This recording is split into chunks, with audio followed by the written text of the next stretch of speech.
noches para todos, es un gusto saludarlos, darles la bienvenida a su programa de opinión, de análisis sobre los temas coyunturales que tenemos aquí en nuestro país, en Colombia y en el mundo, el programa de los jóvenes, de jóvenes para jóvenes. Tras una semana, como siempre lo decimos aquí en el Andén, un poco convulsionada a nivel gubernamental, a nivel de país, el alto gobierno continúa resolviendo esa implosión interna tras la polémica que se presentó con el presidente Gustavo Petro, su jefa de gabinete, también el ex embajador en Venezuela, Armando Benedetti. Vamos a hablar de los efectos de esto sobre esta semana y, por supuesto, a discutir lo que ha pasado con las reformas del presidente Gustavo Petro en el Congreso de la República. Juan Esteban Quintero, señor, un gusto saludarlo y tenerlo aquí nuevamente en el Andén. María Camila, muchas gracias por nuevamente estar aquí en el Andén, subirme a esta casa tan bonita que es Blue Radio y estar haciendo este programa hoy con ustedes este viernes. Bueno, una semana movida, ¿no? Muy convulsionada, Camila, demasiado convulsionada.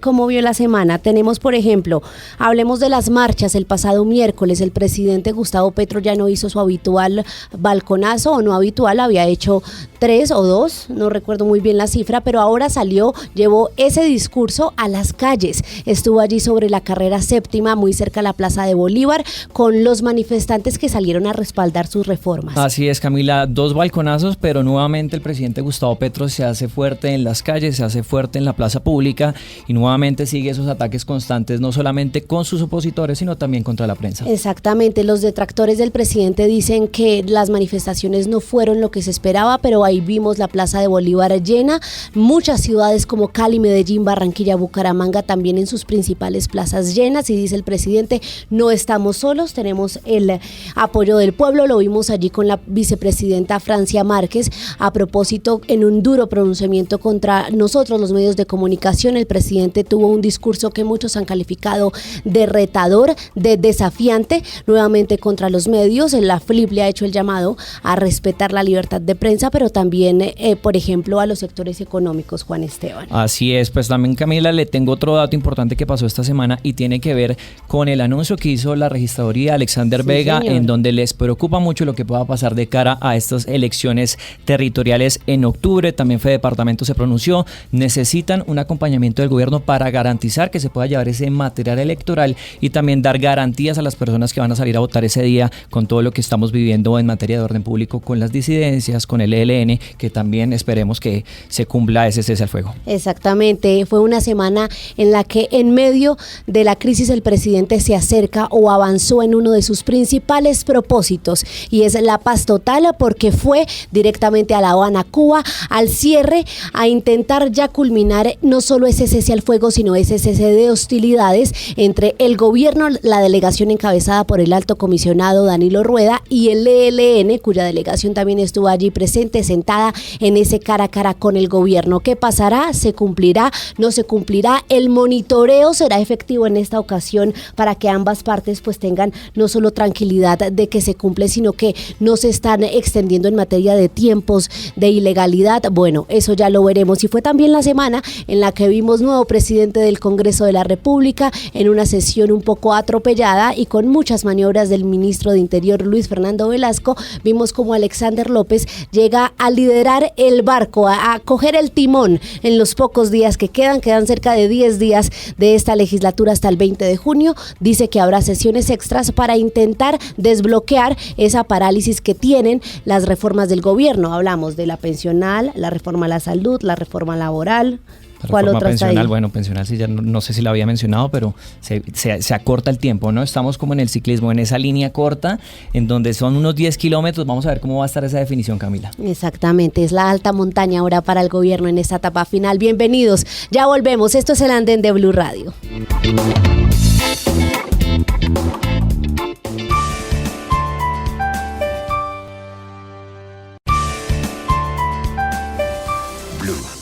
La alternativa.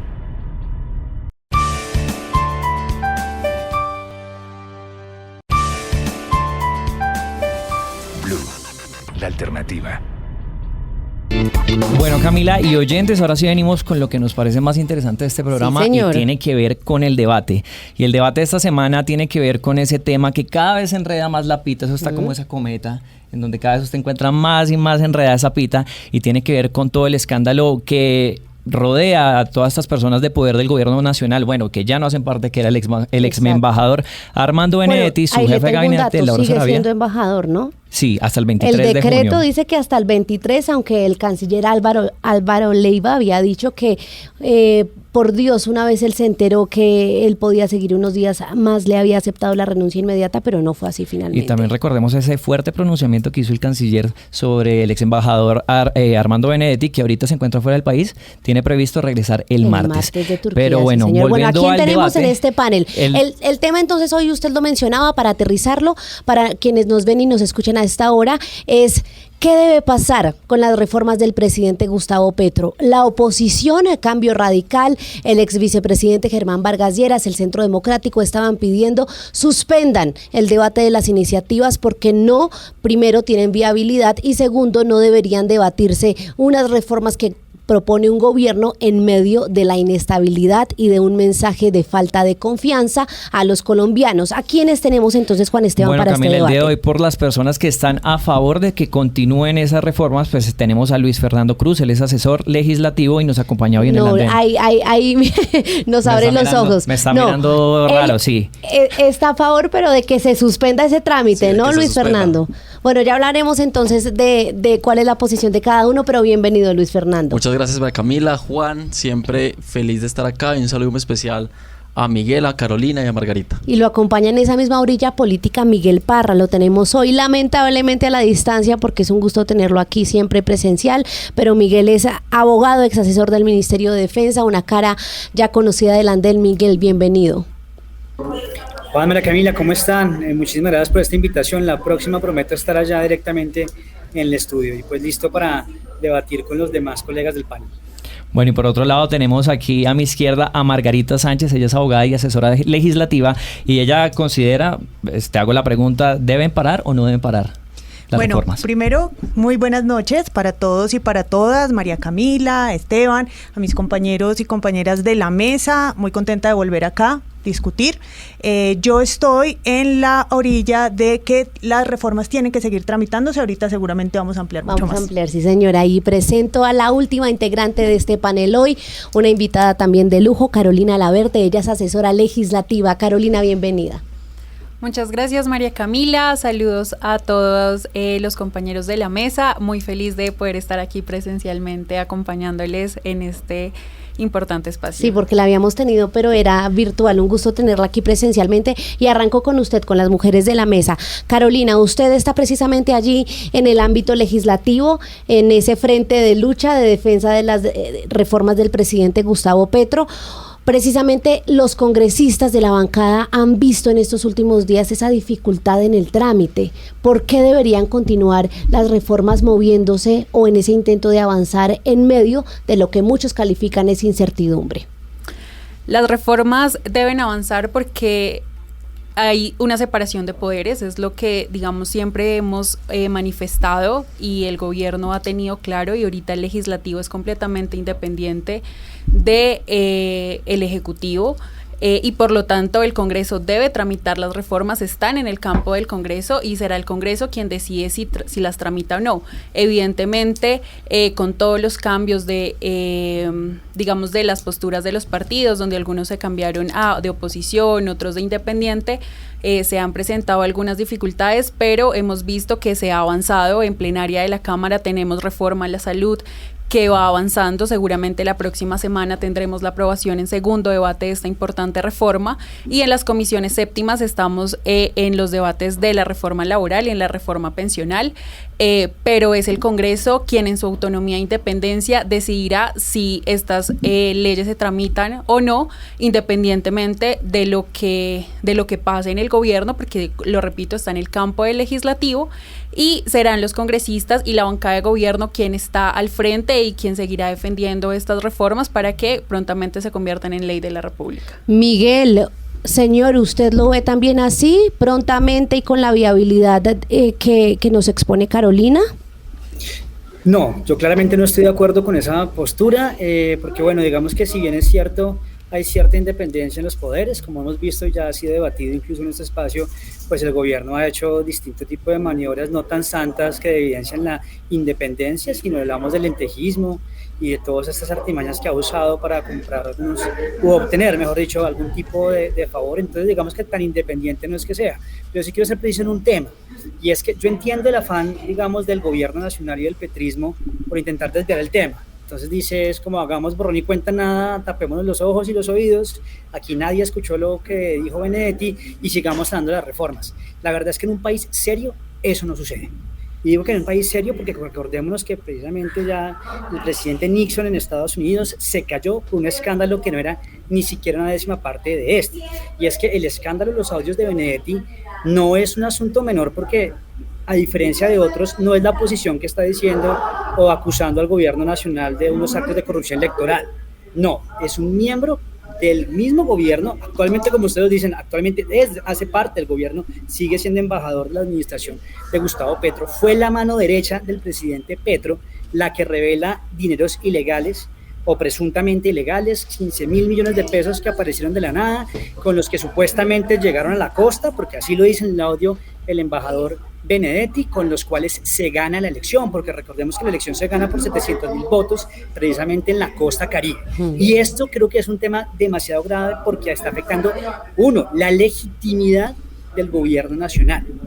Dos, son delitos que podrían incluso estar incursos en temas no solamente electorales, las sanciones que ponga el Consejo Nacional Electoral, sino que tienen competencia también la Fiscalía General de la Nación y un tema que sí es importante, el Congreso de la República, porque se han interpuesto 3 denuncias en contra del presidente que deben ser materia de investigación pronta por parte del Gobierno Nacional, por parte del Congreso, de la Comisión de Acusaciones, para que nos diga si hubo involucrados dineros ilícitos y cuál es la responsabilidad del primer mandatario de la Nación, Gustavo Petro, en estos eventos. Así es. Bueno, Camila, también hay algo claro y es que se tiene que esclarecer ese tema de los dineros. De hecho, esta semana nos dimos cuenta que ya dio una declaración de Ricardo Roa en donde asegura que ese dinero nunca entró a la campaña, pero también es muy fuerte los pronunciamientos que pudimos escuchar de Armando Benedetti. Pero yo quiero hacer una pregunta, en este caso a Luis Fernando, y tiene que ver con esa independencia de poderes, porque sabemos que el legislativo es el que se está encargando de llevar todo este tipo de reformas. De alguna manera el ejecutivo pues está lidiando con esta crisis. ¿Usted qué considera que debe pasar en el Congreso faltando tan solo 2 semanas para que empiece que termine esta legislatura? Hombre, Juan, vea, acá hay un panorama muy claro. Acá tenemos un gobierno que tiene unos serios cuestionamientos sobre la legalidad de la campaña, y eso no es un tema menor. Tenemos un gobierno que prácticamente está viviendo un 8.000 recargado, donde tenemos uno de los más altos funcionarios y de las personas de mayor confianza del presidente, tanto en el gobierno como en la campaña, que hace unas denuncias gravísimas, porque son 15.000 millones de pesos que habrían entrado a la campaña y que no se sabe de dónde salieron. Entonces, yo creo que hasta que no se responda ese cuestionamiento de quién dio la plata, cómo fue que entró y se destape ese escándalo, no tiene que seguir el Congreso tramitando esas reformas. Es decir, lo que está llamando nuestro compañero de panel es a que suspendamos la labor que tiene que realizar constitucional y legalmente 150 de la Constitución, cuál es el deber del Congreso, y Ley Quinta del 92, que es tramitar las leyes. Claro, cuando hablamos de separación de poderes, algo que sucede en el Ejecutivo, que además uno tiene que decir y hacer las cosas sensatamente, teniendo en cuenta que hay 2 hechos relevantes, y hay que decirlo, son relevantes. Primero, el tema de las chuzadas, porque uno tiene que decir, bueno, ¿dónde está? ¿Qué está pasando? Y esto lo tiene que responder la Fiscalía, que es la que tiene que dar la orden, y cualquier otro organismo que esté allí. Esto está en investigación. Y lo segundo es el tema de los dineros, que también no hay ni un solo ente de control, un organismo judicial que no haya dicho que va a investigar. Esto es un manejo institucional. Por eso, cuando uno confía en el Estado de Derecho, el Estado Social de Derecho no puede hacer un llamado a inmovilizar uno de los poderes por cuenta de otro. Yo creo que es muy importante que se mantenga, sobre todo este tema legislativo, que en últimas es una oportunidad democrática para el país, porque lo que se ha dicho también es que las reformas no están suficientemente concertadas. Claro, para hacer las propuestas del gobierno, lo que se hizo fue audiencias públicas, foros, mesas técnicas, pero podemos decir, listo, una cosa es dialogar, otra cosa es concertar. Puede que no suficientemente se recojan las propuestas, pero todavía está el escenario legislativo, el escenario democrático, donde la oposición puede hacer proposiciones, etcétera. Cierro con esto. hacer ese llamado, y lo están haciendo. O sea, la oposición está incurriendo en una vía de hecho porque está ausentándose de su deber, que es legislar, y esto podría llevarlos incluso a un delito de prevaricato por omisión. Así de sencillo. No, mira, acá es necesario hacer una precisión. Espéreme, Miguel, que acá para la réplica de Luis Fernando y ya. Hacer una precisión. El Congreso tramita las reformas, pero es que hay que tener en cuenta que no tramitar, o por lo menos, por ejemplo, desbaratar el quórum o no darle curso a un proyecto, es también una forma de expresión política. ¿Me puedes decir en dónde está en la ley? Los funcionarios públicos tienen que hacer lo que diga la ley, no lo que simplemente desean. En la ley quinta no está que uno puede tomar una vía de hecho como dejar de hacer su trabajo para ralentizar una discusión. Dejar de tramitar un proyecto no es dejar de hacer un trabajo, es una expresión de una postura política. Y acá hay que hacer una precisión muy importante. Tú dices, por ejemplo, no, las reformas están concertadas, no sé cuántas audiencias, pero no mira, por ejemplo, lo que pasó en la reforma a la salud, y eso fue una payasada.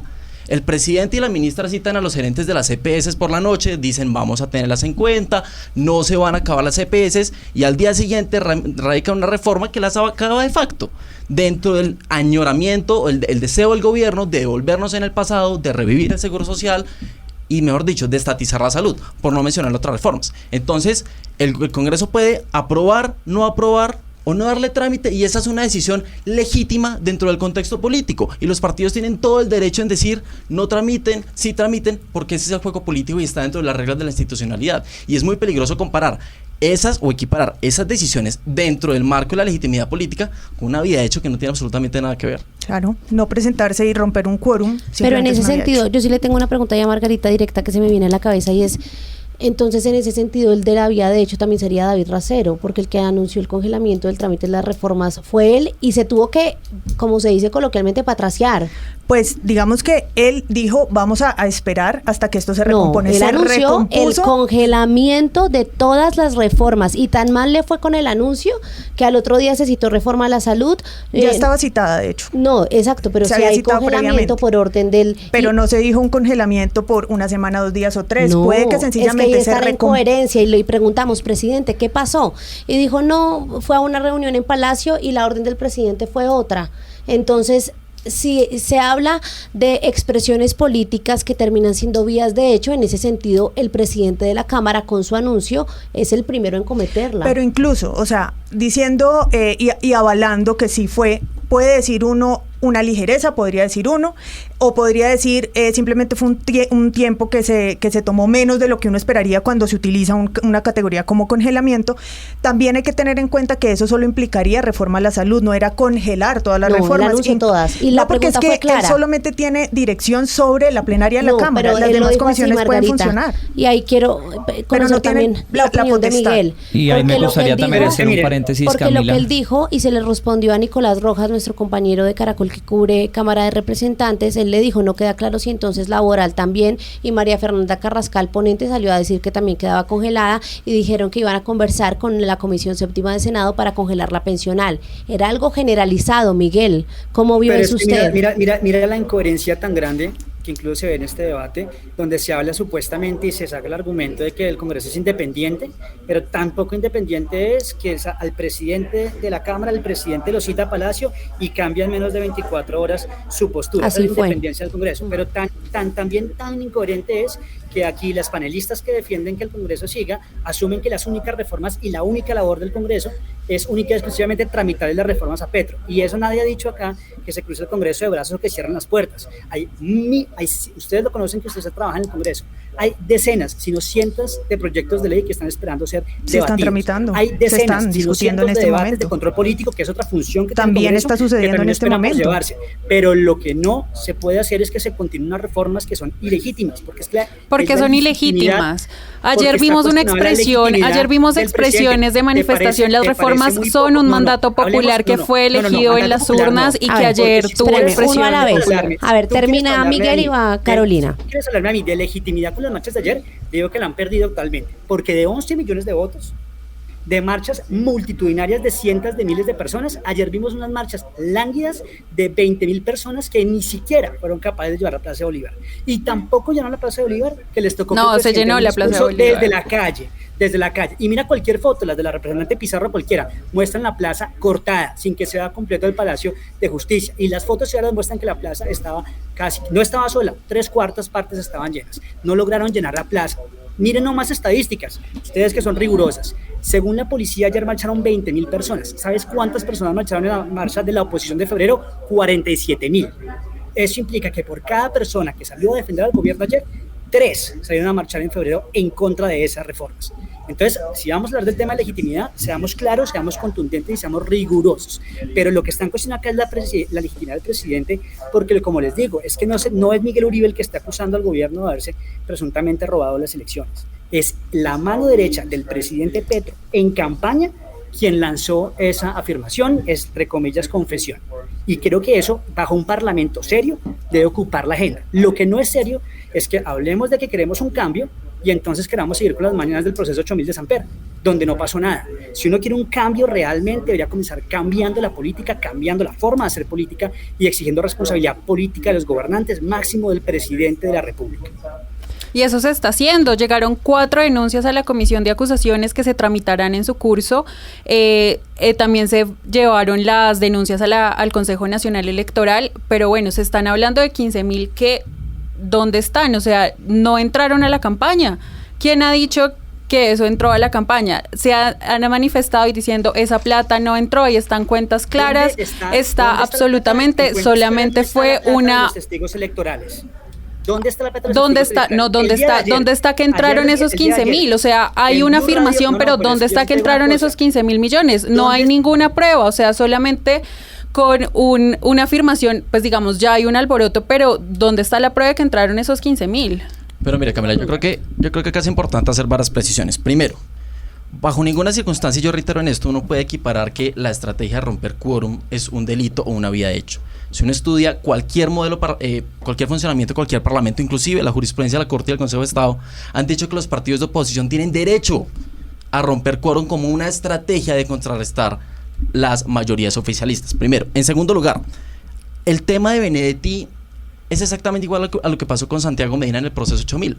Por supuesto que los 15.000 millones no van a estar en los registros de campaña. Y por supuesto que el gerente de Ecopetrol, que fue el gerente de la campaña, no va a decir, sí, yo manejé 15.000 millones y maneja 3 de esta plata.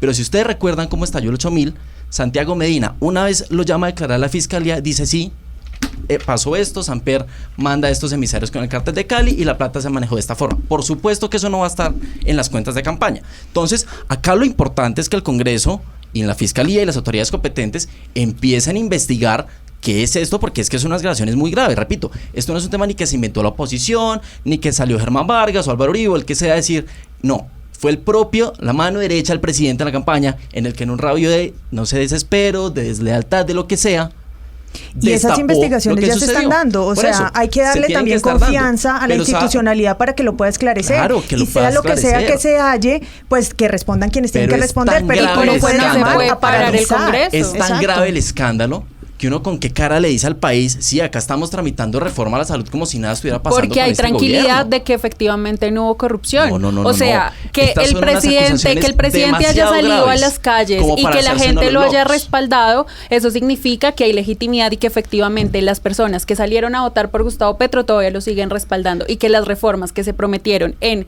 campaña se están tramitando. Acá, además, pero nada de eso es cierto. Claro que sí. Las personas que votaron por Petro fueron 11 millones, ellos eran 20.000 personas. O sea, ¿de dónde me sacas tú que tiene respaldo popular con 20.000 Tiene el respaldo de la ciudadanía, y la ciudadanía votó por un plan de campaña en donde está una reforma laboral, una reforma pensional y una reforma en la salud que se están tramitando. Entonces no podemos parar el Congreso. Pero tú mencionas las encuestas y la muestra de la encuesta que hubo en Invamer eran 1.200 personas. Te voy a hacer solamente un símil. El colegio INEM de Kennedy tiene 7.500. Tiene más personas el INEM de Kennedy que la muestra sobre la cual se han querido parar para decir que la gente la rechaza, que no confía en el gobierno, pero lo que sí hemos visto, y no estoy diciendo que las encuestas no sean una herramienta interesante, lo son, pero la movilización y lo que pasó ayer también creo que es demasiado insensato uno hacer oídos y ojos ciegos, oídos sordos y decir que simplemente eso no representa nada, lo representa como lo representa también la encuesta en una muestra muy pequeña, pero lo que yo creo es que uno no puede decir que una encuesta de 1.200 personas sí es válida para leer la realidad de todo un país, pero no una movilización movilización de cientos y miles de personas. No fueron miles y miles, fueron 20.000. No, fueron miles de personas. La Plaza de Bolívar. No, 30.000 personas se necesitan para llenar la Plaza de Bolívar y se llenó. Y no solo fue la Plaza de Bolívar, fueron en distintas ciudades. Yo los invito, Miguel, a que no nos salgamos del tema. Ya, ¿cuánta gente fue? La policía reportó que en Bogotá fueron cerca de 17.000 personas, pero independientemente de las personas que salieron o no a marchar, volvamos al tema de las reformas y lo que pasa en el Congreso, Juan Esteban. Camila, yo creo que aquí hay algo muy interesante y tiene que ver también con las comunicaciones, no solamente de David Racero, sino en sí el gobierno. Usted ahorita lo mencionaba y no queda muy claro cuál es el mensaje que quieren dar desde el legislativo de las personas que son cercanas al presidente. Aquí me nace una pregunta y es que volvemos a lo mismo, falta muy poco de esta legislatura y también sabemos que son procesos muy largos como el 8000, como Odebrecht. Esto no puede que no se solucione en 2 semanas, pero entonces aquí la pregunta es que poco a poco se siguen aprobando artículos y sigue avanzando el debate en las reformas, especialmente en la salud, bueno, laboral y pensional. Yo quiero preguntarles a las personas que están a favor de que continúe, si sienten que de alguna manera esto está beneficiando que avancen esas reformas, porque poco a poco seguimos con el debate, pero siguen avanzando y cada vez faltan menos días, Camila. Pues ojalá avanzara mucho más rápido y que de verdad los partidos de oposición se pongan la mano en el corazón, entiendan para qué fueron elegidos. Es que se les pagan 35 millones de pesos no por romper quórum. Y ojo, ahorita viene prima. Y ojo, eso viene de nuestros impuestos. Y no es para salir a hacer reuniones en el pasillo, sino para legislar. ¿Y qué estamos diciendo nosotros? Ustedes tienen fuerza, o sea, porque han paralizado las reformas. Entonces pueden hacer nuevos acuerdos, meter todas las proposiciones que quiera y en franca lid, como lo ordena el Congreso, ganar una reforma que incluso puede ser no la que quiere el gobierno. Tienen los votos, incluso los podrían llegar a tener, ¿cierto? Ellos podrían imponer su agenda, pero no es rompiendo el quórum y sí es una vía de hecho. Los servidores públicos solo pueden hacer lo que la Constitución y la ley les mandata y no les mandata que hay posibilidades de que usted, porque no le gustó, no quiere, por un mecanismo de presión, o sea, no tienen derecho a huelga los servidores públicos en este marco del Congreso. En ese orden de ideas, yo creo que es importante, yo creo que es absolutamente indispensable y además que se curen en salud, porque ya hay investigaciones de prevaricato por omisión y les voy a decir, artículo 414 del Código Penal, el servidor público que omita, retarde, dilate labores propias de su función, incurrirá en prisión. Así de sencillo, es que el verbo rector es clarísimo. Luis Más Fernando. de 3 sesiones, entonces yo creo que se curen en salud y hagan el debate, tienen cómo, tienen con qué, tienen votos, tienen posibilidades, ¿por qué no entrar al Congreso y hacerlo? Mire, Camila, yo veo 2 cosas muy claras. En primer lugar, y yo repito en esto porque es muy importante, es muy peligroso y erróneo técnicamente comparar la estrategia de romper quórum con un delito. Si uno lee la jurisprudencia, repito, del Consejo de Estado, de la Corte Constitucional y cómo funcionan los parlamentos en cualquier lugar del mundo, romper quórum es una de las estrategias que tienen los partidos minoritarios para contrarrestar a las mayorías. Porque si uno se va simplemente a la votación ordinaria, pues obviamente las minorías siempre van a perder. Entonces, una de las estrategias absolutamente legítimas que hay para contrarrestar a las mayorías es romper quórum. En segundo lugar, pero es un tipo penal. Bueno, lo interrumpí, de pronto usted me va a hablar ahí de eso, pero no tiene sentido lo que dice Margarita de que el Congreso es para debatir, para que entonces romper quórum, si tienen argumentos, pues metan las proposiciones y hagan el debate sobre las reformas. Si tan malas les parecen a los partidos de oposición, pues que las modifiquen en su trámite. Camila, en el juego democrático uno tiene que ser estratégico. Si los partidos de oposición obviamente están en contra de las reformas del gobierno, no pueden ir como unos bobos a hacer quórum para que con una votación mayoritaria ganen. Si uno tiene unas convicciones y está en contra de los atropellos, por ejemplo, la reforma a la salud, pues es absolutamente legítimo desbaratar el quórum para que el gobierno no tenga tiempo de tramitar los proyectos. Además, por una razón, una de las razones, o quizás la única herramienta que tienen los partidos minoritarios para contrarrestar y tratar de tumbar las reformas es jugando con los tiempos del Congreso. Usted sabe que las reformas tienen unos tiempos que se tienen que cumplir por ley y uno como oposición, lo único que tiene realmente posibilidad de hacer es tratar de hundirlo por ese lado, en primer lugar. En segundo lugar, pero eso es completamente antidemocrático, porque es que realmente el Congreso es realmente para debatir. Entonces miren, tú estás diciendo que la única salida que tienen los partidos de oposición pues es dilatar para así no, y entonces se paraliza la agenda del Congreso y entonces no se aprueban las reformas del gobierno, pero tampoco se avanza en la agenda legislativa. Miren, yo los invito, reitero, esto es muy importante y sobre todo para que la audiencia lo tenga en cuenta. Yo los invito a que lean la jurisprudencia de la Corte Constitucional, es muy fácil de leer. Cito algunos. 1. Yo te estoy diciendo artículo 414 del Te digo Código qué Penal. caso. Pero ustedes Te también digo tienen el te estatuto digo de la el caso oposición, exacto. o sea, hay garantías. Lo No, que no, no. ustedes no quieren es realmente exponer los argumentos y que en democracia pues se escoja el mejor. Lo que ustedes están haciendo son argumentos dilatorios. En 2018 demandaron la curul del presidente Uribe y el entonces senador Iván Duque Expresidente Uribe. Porque el partido se salía en las discusiones del fast track de Santos. Entonces decían, no, el Centro Democrático está incurriendo en esa falta, está dejando de debatir. ¿Sabes qué hizo el Consejo de Estado?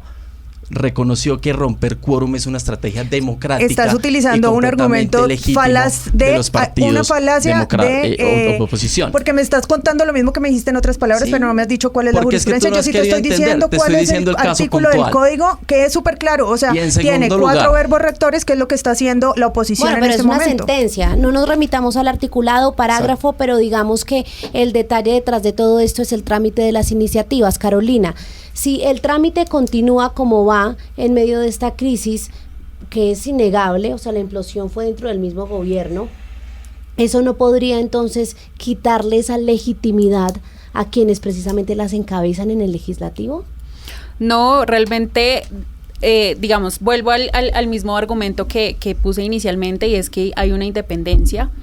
Efectivamente, digamos, hay que también ser realistas, y no voy a decir que al 20 de julio vamos a tener 3 leyes aprobadas, porque sería ser muy ambiciosa, pero sí por lo menos que Salud salga de Cámara y, bueno, que terminen como los 2 debates de aquí al 5 de julio, que es lo que se ha presupuestado para extras, y eso realmente es el avance de los congresistas de la bancada de gobierno frente a la reforma a la salud, que repito, la ciudadanía votó por esas reformas y es lo que está haciendo el Congreso y la bancada de gobierno, y es tramitando el mandato de la ciudadanía. Miguel. No, pues yo realmente creo que el debate aquí, primero que todo, yo respaldo totalmente lo que mencionaban previamente, que es una estrategia válida que tienen las minorías, y eso ha sido ya aprobado, incluso validado por la Corte Constitucional, y les quedamos debiendo la sentencia para enviársela para que la estudien también. Pero además me parece otra vez el juego de la incoherencia, pues que se evidencia acá, porque entonces les parece tenaz que la oposición haga uso de las herramientas democráticas con que cuenta, pero no me han dicho qué piensan de la estrategia de la representante Carrascal del pacto histórico, que se hizo incapacitar para luego ir a la marcha y aparecer saltando y brincando. Entonces ahí sí no hay ninguna omisión legislativa, ahí sí hay una falta disciplinaria o penal, ahí sí les parece que está súper bien porque está en una marcha de Petro, pero entonces no les parece bien que no esté cumpliendo con su labor. Yo, por ejemplo, no me referiría a un caso puntual. La representante tramita una excusa, sale a dar sus explicaciones por Twitter. Yo no tengo cercanía laboral, personal, no podría decir alguna cosa, pero a lo que sí quisiera hacer un llamado es que precisamente por colgarse de esos argumentos, así como un poquito más chiquitos, más del humo, pues, que hay en todo esto, es que no se logra visualizar lo importante, como por ejemplo, un trámite que a mí me parece que ha sido muy importante en términos de consensos y de beneficio para el país, es la jurisdicción agraria y rural, un proyecto de acto legislativo que es un trámite absolutamente complejo, duro, delicado, fue supremamente fuerte y estuvo votado por consenso unánime, desde el principio a fin. El proyecto entró siendo una cosa, teniendo un órgano de cierre, etcétera, etcétera, y sale muy distinto, pero con consensos y con beneficios para los colombianos. ¿Por qué no asumir esa actitud con todas las demás reformas? Poder modificar muchas cosas. Incluso sé que dentro de la ponencia de la reforma laboral ya el tema de la jornada diurna ordinaria se ha modificado y ya no va a ser de 6 a 6, sino de 6 a 7 o de 6 a 8, ahí en consenso con el empresariado. Cada cosa se puede discutir. Acá el llamado no es a vernos como contradictorios per se, claro, en la política se es, pero hay que pensar también en el beneficio. Creo que ningún partido, ningún empresario, gremio, sector ha dicho que no se requieran. Estas reformas se requieren hace mucho. De alguna u otra forma, el sistema de salud, el tema de derechos laborales, el sistema pensional lo requiere. ¿Por qué no hacer un gran consenso, intentar y en franca lid, en votación, en el Congreso, usando los canales institucionales, lograr que tengamos un beneficio para Colombia? Ese es el llamado, simplemente. Me parece que ese llamado que tú haces me parece que es válido, y si en mí estuviera también, digamos que yo fuera representante, lo asumiría y lo aceptaría. Me parece que ese es el punto donde tenemos que llegar. Desafortunadamente el presidente de la República no opina igual que tú, y lo digo porque es el gobierno nacional el que no ha mandado mensajes de concertación. Nomás mira el discurso que dio ayer el presidente en contra del empresariado, en contra de los medios, en contra de quienes se le oponen a la reforma. Ahí no hay consenso. El discurso del presidente, el discurso del presidente fue completamente respetuoso al decirle al Congreso tramite las reformas, lo dijo respetuosamente y con toda la humildad le digo al Congreso de la República que tramite las reformas. El Congreso las tramitará y tendremos un resultado que puede ser como lo quiere el gobierno o con las modificaciones en el debate democrático, pero no con dilaciones. La reforma de la salud. La reforma de la salud tenía supuestamente unos consensos que habían sido ya acordados con los partidos de entonces de gobierno, y la ministra no quiso poner el articulado y lo cambió totalmente, y ahí fue donde se rompió la coalición de gobierno. Entonces, por eso hay que aprovechar el trámite legislativo para... El llamado es a apruebe mi reforma. Miguel, pero el presidente lo hizo. Yo quiero hacerles una respetuoso. pregunta, y es que aquí los tiempos se apiñataron. Eso es una realidad, pues también teniendo en cuenta el conflicto de gobierno, lo que está pasando alrededor de ese gabinete. Yo le quiero preguntar a Luis Fernando si él siente que hay capacidad de continuar esa concertación de 3 reformas, faltando tan poco tiempo, porque son 3 reformas las que se están en este momento hablando en esa comisión séptima. Yo lo veo muy difícil, además por una razón. Vea, uno ve al gobierno realmente desesperado. El gobierno cometió un error en mi concepto, y es que trató de sacar todo en el primer año y causó demasiadas peleas. Uno puede capotear 6 toros en una corrida, pero solo puede capotear uno a la vez.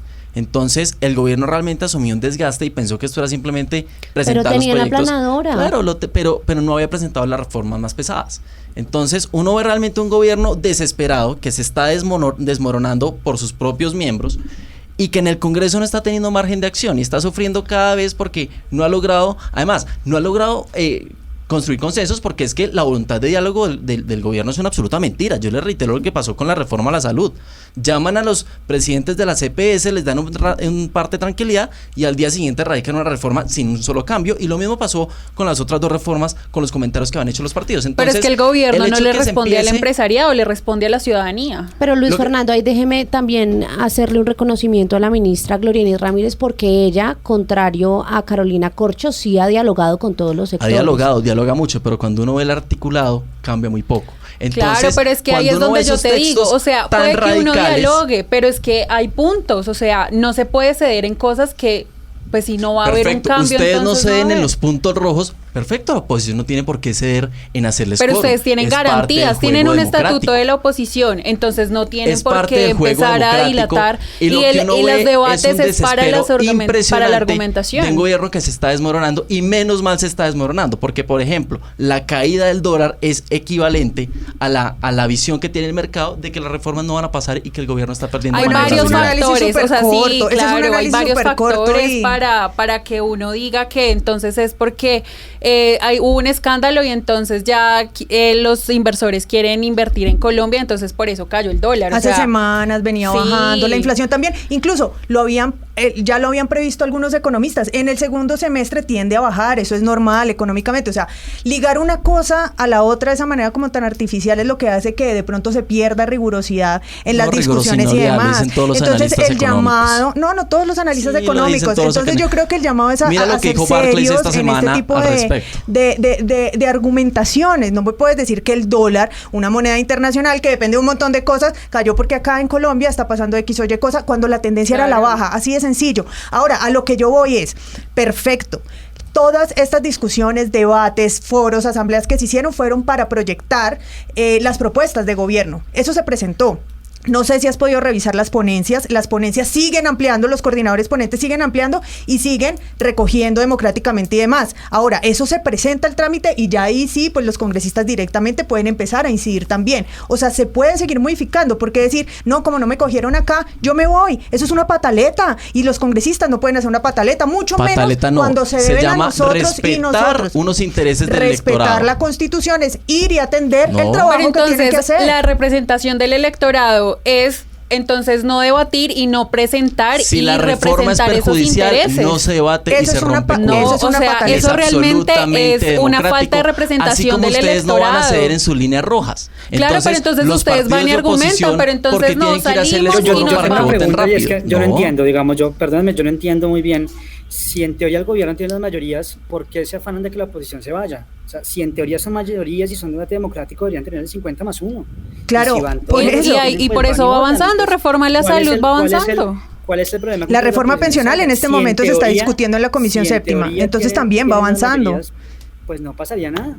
No, Bueno, pero es que se necesita pero hacer ahí un sí- llamado a que vengan a trabajar, o sea, es que se ganan un montón de plata, no para estar en el pasillo. Nosotras estamos en el Congreso todo el tiempo y están tomando tinto en el pasillo, son 35 millones y ahorita les entra la prima. Y ahí está Eso la es increíble, representación eso es un entonces del desdén. electorado. Yo repito, Pero porque a mí sí me es- representa un congresista, a mí me representa Que se un la pase congresista tomando que se tinto en los oponga- pasillos. No, que se oponga a la reforma. del Perfecto, en el trámite Y que legislativo. dé los No, no, no. argumentos y entonces que los Pero Pero Pero Miguel, Miguel, mire, esto pero es- miren esto ahí, es- esto Luis es- Fernando, ahí lo interrumpo porque mire Miguel que entonces sí, usted le está aquí de cierta manera dando la razón a Margarita en lo que dice, porque si a usted lo representa alguien que se opone, pues que sea con argumentos y no... No asistiendo. Exacto, y no Claro, asistiendo. pero es que, claro, pero es Con que la ellos pueden acción, no poner con la argumentos omisión. A través de los medios se pueden poner con argumentos de mil formas. No Y tienen yo que ir a estoy votar. absolutamente segura Pero es que no son tendrían, los tendrían medios. fuerza, Hay tendrían muchas fuerza formas en que para lo hacer pueden- valer sus en que lo propuestas. pueden hacer. Están Por eso es que yo digo que es que desperdiciando el una gobierno- oportunidad de el oro, gobierno de tiene verdad. que- el Congreso no Marginándose tiene que de la sentarse- discusión, están el Congreso no tiene que desaprovechando sentarse. una oportunidad Hay de oro muchos para debates, poder imponer hay muchos o proyectos. proponer. Mire, yo creo que Hay uno no muchos puede, proyectos, uno no puede analizar hay el muchos funcionamiento. proyectos, hay muchos debates. Se Claro, están es que hay dando. muchos La única proyectos, función- pero si no hay la única quórum. función Esperemos, es aprobar esperemos a que al Miguel gobierno lo termine. que quiera. O sea, la única función que tiene el Congreso no es aprobar los proyectos al gobierno, los que él quiera. El Congreso tiene autonomía y si realmente queremos la autonomía y la independencia, pues permitamos que se debatan los otros proyectos. Se están ¿Qué quiere debatiendo. Claro, pero entonces Que tiene si que la cruzarse jugada de brazos, es, ¿no? es, Pero la es, jugada es es romper el decirles, quórum, claro, pues no se debate no, ni sí, los proyectos para de decirle, gobierno ni claro, los proyectos de los congresistas. Para mandar un mensaje de decirles, no vamos a debatir estos proyectos. Pero se están En este debatiendo momento otros hay que- O sea, pero proyectos, ahí tú te estás Aprobemos contradiciendo, o otros. sea, ahí Depende- tu no, para argumento nada, es completamente para nada. contradictorio. Sí, Claro, total. porque tú Porque dices, te hay estoy más diciendo. proyectos, pero si no hay quórum no se puede ni debatir el No, uno porque- ni no, debatir el porque otro. Se que no aprobó haya propiedad quórum implica horizontal, tener un mensaje código para la mesa electoral, directiva. jurisdicción Eso agraria, implica- no, eso se han implica dado un mensaje a la trámites a mesa mujeres directiva. Que no me buscadoras, agenden estos incluso Polo proyectos, Polo tiene porque si me agendan estos un proyectos, proyecto de Espera, ley. Margarita. van a ser debatidos. O sea, es un mensaje a la mesa directiva. Mire, Y mire. es un mensaje que les manda el Congreso a la mesa directiva. Esos proyectos del gobierno no los vamos a debatir, entonces cambie la agenda. Es Mire. un mensaje político, contundente. Sí. Además ¿O no? que mire, hay un tema es que uno no puede analizar de manera tan irresponsable el Congreso. Si los congresistas se salen para tumbar quórum, repito, es una estrategia absolutamente válida. Y si yo como elector estoy viendo que con esa acción mi partido está logrando dilatar una reforma peligrosa, estoy felizmente representado. En primer lugar. Y en segundo lugar, yo retomo algo que dijo Miguel, que es muy importante. ¿Por qué están tan preocupados que la oposición se salga? Es que acá el problema no es que la oposición se salga o no. Claro es que que es tienen el que problema. recomponer su coalición de El gobierno. problema es ese precisamente, El problema es porque que no se salgan los permiten 20 dar la congresistas de discusión. oposición. Sí Pero lo es porque Margarita, no hay un mea culpa de pronto en la manera, y lo reconocía el mismo Alexander López, en que les hace falta diálogo y que la U y el Partido Conservador se fueron precisamente porque el presidente rompió la coalición. yo creo que el diálogo, o sea, nunca va a haber suficiente diálogo, siempre se va a requerir mucho más. Incluso a mí me asombra bastante la posición de Fico Gutiérrez cuando radicó la denuncia en la Comisión de Acusación, que dijo, la verdad yo lo que quiero es hablar, ¿sí? Ni siquiera me interesa, y lo dijo así, me pareció súper curioso que se utilice esta herramienta, digamos, de denuncia. Dijo, pero yo no quiero tampoco tumbarlo, yo no quiero tumbar a Petro, quiero que se acerque, hablemos y demás. Seguramente se están dando los canales, porque es lo que se necesita. Vuelvo y lo digo, acá no se necesitan congresistas que se salgan de las discusiones, sino que las den, y por supuesto, con mucha más discusión, con mucho debate. Si se pierde en votación, se pierde; si se gana, se propone y demás. Pero yo creo que acá el tema no es de pataleta, o sea, no puede ser de pataleta, porque eso rompe la institucionalidad, o sea, eso prácticamente hace que sea inoperante e inviable el Congreso, porque cada vez que el uno o el otro no quiera discutir esto o lo otro, se salen. Entonces, ni para qué vamos a tener un órgano legislativo. ¿Sabe qué es realmente curioso? Que el gobierno termine rogándole a la oposición que le haga quórum en vez de ellos está diciendo conformar su coalición de gobierno. Cumpla Yo te su repito deber algo. legal. La o sea, oposición es que nadie en le está Senado no son rogando, más se de le está 20, diciendo que 25. cumplan. Es que Tienen esto no mayoría es con de 53. rogar. ¿Por qué no Luis, hay consiguen un los tema votos que- en los partidos tradicionales? Pero por ese lado yo creo Hay que una también es tarea- importante, Miguel, y pues le pregunto ahora a Carolina si en realidad sí fue buena estrategia haber, digamos que quebrado esa relación que digamos eran esos votos garantizados que tenían con partido de la U, con partido conservador, ahora estar digamos que achacándole la culpa a los partidos de oposición de que no estén asistiendo al quórum. Es que realmente hay que analizar por qué se rompe la coalición. Y es que los partidos que estaban tradicionales, que se nombraron de gobierno, pues realmente no estaban representando los intereses del gobierno del cambio. y para para el gobierno era más factible apartar esos intereses porque no representa lo que la ciudadanía eligió en ese momento, ¿sí? Y entonces, obviamente eso presenta algunas dificultades en el trámite legislativo, pero tampoco es una barrera que no se pueda, resolver. O sea, realmente hemos visto cómo el Congreso sigue andando, lento, sí, no a la velocidad que nosotros queremos, eso es cierto, pero ahí va. O sea, la reforma a la salud, te lo he puesto que eso? Sale la otra. Inexperiencia y arrogancia. No, claro que no. Petro creyó que peleando con la clase política y tirándolos a la basura, ellos no iban a reaccionar. Y eso no puede ser así. Pero yo creo que lo que hizo Petro fue representar a la ciudadanía. Y es que eso realmente no implica que entonces, para que yo pueda pasar, entonces hago lo que hacían los anteriores gobiernos y entonces es empezar a repartir mermelada y no, pues si tú no estás conmigo, no estás y perfecto, yo sigo tramitando con los que sí realmente representan y eso es lo que hemos visto. El Partido Conservador, hay unos que están de acuerdo con las reformas, el Partido de la U en la Comisión Primera lo hemos visto, hay congresistas que sí están con el gobierno. Sí. Entonces eso realmente yo los interrumpo ahí, Carolina, porque ya estamos llegando casi al final de nuestro programa. Este es un tema de debate interminable, Juan Esteban, como podemos ver, pero quiero cerrar preguntándole a cada uno de nuestros panelistas para que también ahí practiquemos lo de ser concretos en su respuesta. ¿Qué creen que va a pasar? Yo veía, por supuesto, desde este lado más optimismo en el trámite de las reformas, pero hablemos concretamente. Carolina, empecemos con Carolina para que termine su idea. ¿Cuántas reformas cree que van a pasar en esta legislatura o si cree que va a haber viabilidad y luz verde a ese proyecto político del presidente? Siendo completamente realista, yo creo que reforma pensional y reforma laboral se van a aprobar en primer debate. O sea, quedan vivas para seguir. Quedan vivas para la siguiente legislatura. La reforma a la salud, yo creo que alcanza a terminar su trámite en la Cámara de Representantes para que después sea discutida en el Senado. Lo que digo, no es una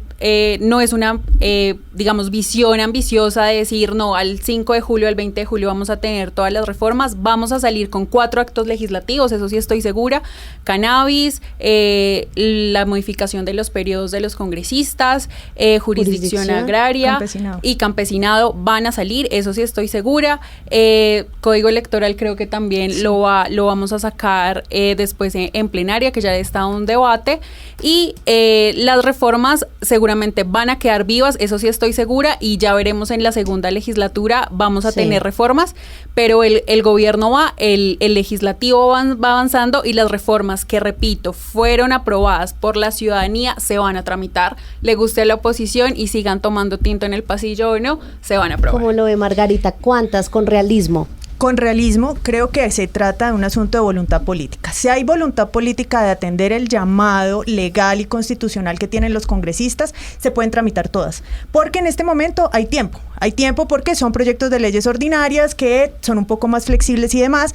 Creo que acá el llamado es a que se vinculen los congresistas, a que hagan el quórum, cumplan su tarea, y yo creo que, que puede haber una buena, un buen trámite legislativo ahorita, finalizando la legislatura. Es voluntad política, lo hemos visto. El resultado depende de la voluntad que haya de aquí al 20 y a las extras. De acuerdo, y además, seguramente entran unos proyectos y van a salir unos proyectos muy distintos. Está bien, si en el marco democrático esto sucede, está muy bien, pero el llamado sí es a cumplir el mandato constitucional, a darle vía a esto y sobre todo a poner a Colombia, a los colombianos y colombianas primero, antes que los intereses, el nicho acá pequeñito y lo que sea. Creo que es muy importante esa apertura al diálogo, ese respeto al trámite legislativo, todo lo que se tenga que resolver institucionalmente se tiene que resolver, pero yo creo que las reformas van también y creo que va a ser en beneficio de todos y todas las colombianas. Miguel, ¿qué pasa y qué no pasa antes del 20 de junio? Bueno, yo antes de decirles qué pasa y qué no pasa, 2 temitas nomás para concluir rápido. No, pero concreto, Miguel. Listo. Primero que todo, me parece que entonces les parecía súper bueno cuando Petro, Gustavo Liar y los demás se salían de los debates y se rompían quórum, pero ahora que lo hacen otros no les gusta. Le parecían los partidos que eran divinos cuando estaban en el gobierno, pero entonces ahora que salieron ya no les importa. Les parecía súper chévere el hijo de Gustavo Petro y luego yo no lo crié. Y yo creo que termina solamente pasando el tema de, el de la reforma de la salud. Creo que es la única que de pronto alcanzaría si le meten la acelerador. Las demás no alcanzan a pasar. Y bueno, y Luis Fernando, ¿cómo lo ve? Yo creo que ninguna de las grandes, de las 3 reformas sociales queda aprobada obviamente el 20 de julio. Seguramente de pronto lo aprobarán en plenaria de la salud. Quizás se le llegue a dar primer debate, pero a medida que crezca el escándalo, que avancen las investigaciones y que se sepan más detalles de este escándalo, más lento va a ser el trámite en el Congreso. ¿Ve sometimiento y humanización pasando primer debate Veo para quedar muy vivos? mal ambiente. Puede que, lo que te digo, puede que pase primer debate, pero eso no quiere decir que tengan buen trámite a futuro. Bueno, como ustedes pueden ver, entonces llegamos al final de esta larga discusión aquí en el andén, que podríamos continuar por horas, pero tenemos lamentablemente poquito tiempo, pero lo cual lo hace más interesante cada semana. Juan Esteban, un gusto tenerlo aquí acompañándonos esta semana. Camila, muchísimas gracias nuevamente por tenerme aquí en el andén, por estos panelistas que hicieron un debate bien divertido, bien entretenido. Sí. Y bueno, esperar a ver qué pasa. Falta muy poco para ver qué va a pasar. Sí, prácticamente estas últimas semanas hemos estado haciendo como ese balance de la legislatura contrarreloj. Vemos que todavía desde los sectores que apoyan al gobierno y su proyecto político hay esperanza de que se dé esa voluntad política, como ustedes lo escuchaban, pero de otro lado vemos como la oposición también está afilando su espada para intentar que ese trámite no sea como el gobierno espera. Pues vamos a ver qué pasa en los próximos días y por supuesto la próxima semana nosotros vamos a estar con ese resumen y con los demás temas de coyuntura aquí en el andén. Gracias por subirse con nosotros y a nuestros panelistas también un abrazo. Chao.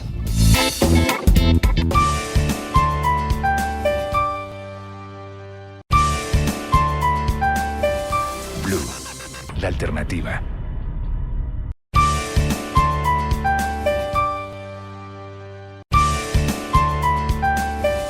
Blue, la alternativa.